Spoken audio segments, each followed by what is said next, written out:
So our first speaker is Conor McGookin from MaREI and University College Cork.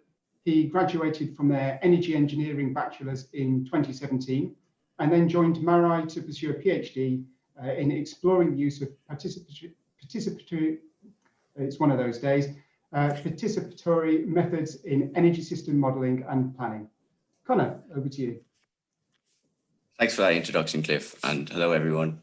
It's interesting to see you stumble on the word participatory there. That's certainly something that us engineers aren't used to, and was a very new concept to me 3 years ago, but it's been a very rich learning experience over the last 3 years, which I'll touch on here.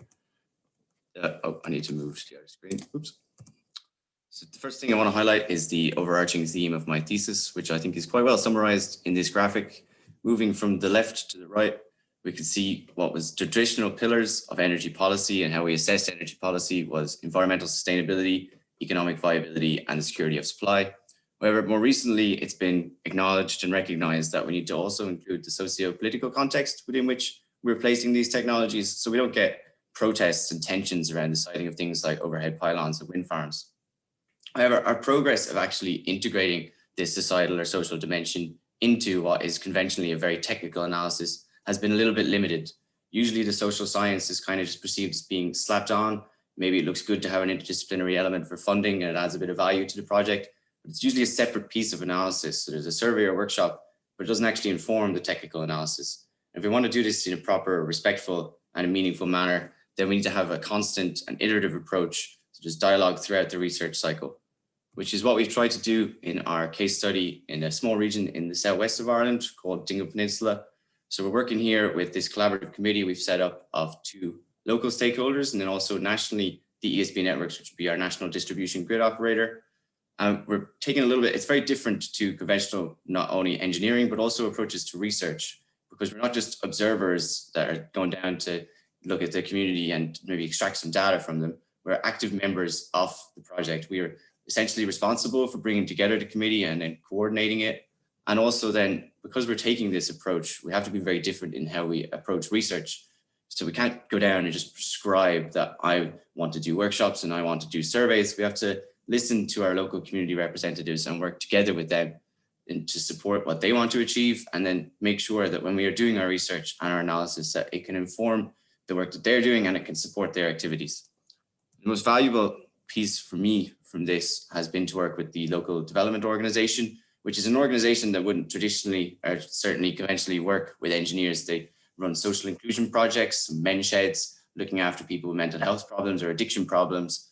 But I've very fortunate to work with Seamus there, who's a little bit of interest in climate change and could see this broader picture that sustainability means, a vibrant and a resilient community as much as it means responding to this pressing climate change.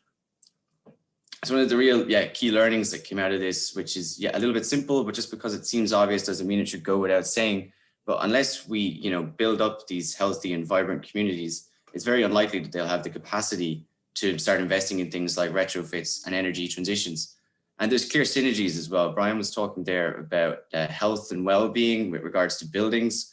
When we look at communities like this in rural, isolated areas, generally the people who are the most vulnerable and the elderly live in the poorest quality houses. So there's a clear synergy in addressing their well-being, but then also reducing a reliance on heating with solid fuel and with oil. Some of the highlights for policy to touch on briefly mainly revolved around my initial analysis, which was to try to figure out what the energy demand and the current supply is in the region. We don't have reporting on that below a national level in Ireland. So I had to work out with a series of different indicators in each sector what the breakdown would be in the area, and then also looking at building a housing stock model and a car fleet model. This has informed the building of a national database. We had an intern over the summer that worked for a few months to try to break down in each county in Ireland what the energy demand and the supply is, so that we can then develop with the local authorities, hopefully a way that this can inform their plans, and then also support other sustainable energy communities that want to develop plans like this. And coming out of this then was an approach of trying to bring this into secondary schools. So last year, and also actually this week, we have these climate hacks being run in secondary schools. So we give them a 1-2-page overview of the energy in their area and different challenges that they can look at and the options for decarbonizing it. And it's very, very well received.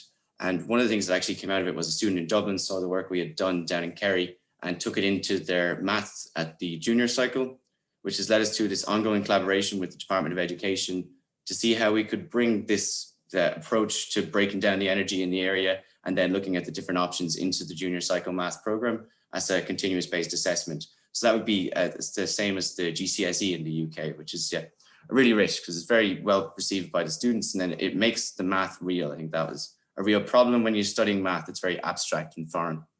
And then also just to note that last year I was invited to a special sitting of our Committee on Climate Action. It was a student-led event for Europe Day where students from all around the country come to give a 3-minute speech about their research findings.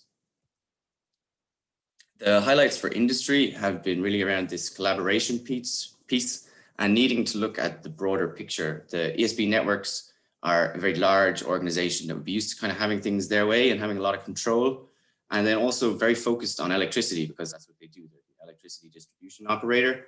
And the project started, just these 5 ambassadors as homeowners given retrofits, heat pumps, electric vehicle chargers, and it was very much just focused on how do we electrify residential heat and transport? What does that mean for the grid? And what does it mean for these homeowners as well? How do their perceptions change?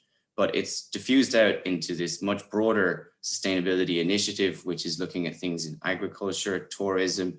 They had a feasibility study on anaerobic digestion. So it's a much bigger picture. And it's been a bit of it's a cultural change within an organization like that to work with these local stakeholders and to look outside their area of interest and take this broader picture. But and just as it is with academia, I suppose that we need to learn how to collaborate better. You can see that reflected in the semi-states as well. And finally, just to touch on the highlights for academia. So firstly, this type of work involves multidisciplinary collaboration. I'm an energy engineer, but I'm a little bit peculiar as an engineer because my closest colleagues are a sociologist and a community development officer, which are, I'm actually incredibly fortunate even to have these people because we are, as our research center, registered to the College of CEFS, Science, Engineering and Food Science. So it's very difficult to even have these sort of people working within your research team, never mind the fact that it's a bit different to be working with them. But it's very rich, on a fundamental level. We need people like this because I'm an engineer. I have no idea how to run a workshop or a survey, although I've learned a bit over the last few years. But initially I had no idea. So then I need their expertise in these methods. But also then looking a little bit deeper, I've learned a huge amount, and it's really changed my perception and my worldview of how I look at these problems and the way in which I address them, because I've been spending so much time with these people that look at them differently. And then moving on from this, the transdisciplinary part, so going out of academia and working with these stakeholders. Me and Evan had done a bit of research to look at how this is being pushed very heavily from a European funding level. We looked at the Horizon 2020 calls, and there's huge growth in these calls for co-design, collaboration, or transdisciplinarity. However, when we look within our own university, we see there's some clear, gaps and barriers to actually practicing it. There's a limited amount of funding available to run these engagement activities properly. I've been extremely fortunate to be able to get extra funding in addition to my stipend in order to pay for these workshops. And then also there's a lack of recognition for this kind of work. So both the amount of extra work that is required, but also just, if I go for later in my career to go for promotion, they're not going to care if I had this lovely collaborative project. They want to know how many scientific papers I published.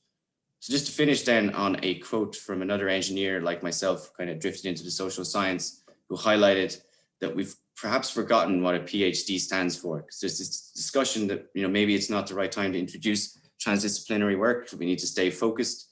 But a PhD is just supposed to be a doctorate of philosophy. It should be an exploration into a piece of knowledge. It should not be constrained by disciplinary prejudice.